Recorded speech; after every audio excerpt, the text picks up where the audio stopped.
Well, the big question is this film scary? Well, no, not really, but is it tense? Hell yeah. I mean, anybody who's been to the beach or swum in open water will get how scary the idea of a great white shark circling and potentially hunting you is. I mean, yeah, that part is very scary, and that tension is sustained from pretty much start to finish in this film. As soon as the action begins, which is fairly immediate, then it doesn't let up for the whole film. There's a couple of actual jump scares. There's maybe one specific one where the shark kind of jumps at the camera, and if you're not expecting it, yeah, you might jump in your seat.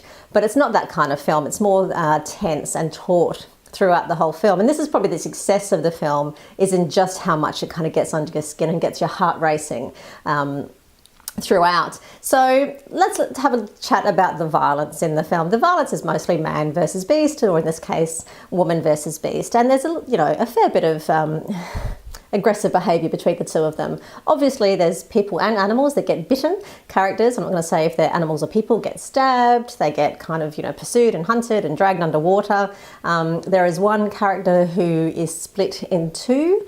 So you see a bit of blood and gore injury detail in that one. And there's some other injury detail that you do see through the film. You do see the shark bites, one of them on a thigh, and this wound bleeds quite frequently through the film.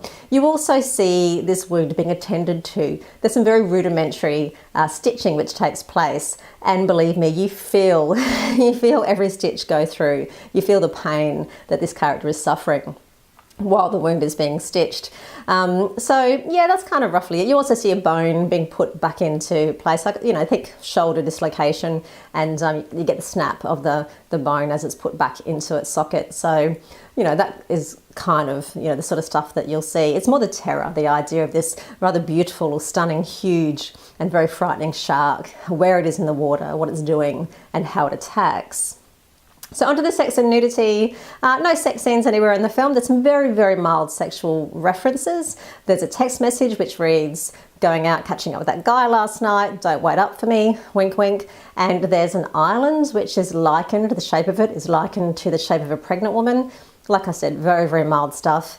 Nudity, there's no full nudity, male or female, but there is some very skimpy clothing. There's swimwear, cleavage, and just kind of, some outfits which don't leave a whole lot to the imagination, but hey, we're at the beach, you'd probably expect that. Now, drugs and alcohol, there's no actual drug use in the film. There is a little bit of alcohol. While you don't really see anybody drinking, there is some intoxication. So you see a man passed out on the beach, and you very much get the understanding that he is passed out because he has drunk too much. So he has a half-empty bottle of spirits next to him, and when he gets up, he's stumbling and clearly looks a bit disoriented. So yeah, you know that he is probably still drunk from the night before, and not looking too good. There's a couple of mild references to drinking as well. There's one girl who again says by text that she is hungover from drinking too much the night before, and the only drug references in the film is Novocaine and Advil are mentioned. Again, these are both in context. They're certainly not meant to be referred to in any illegal or dodgy capacity at all. Finally, the swearing. The F word is used once, S word is used twice, and there's some very mild name calling. Basically, a woman is called Bossy.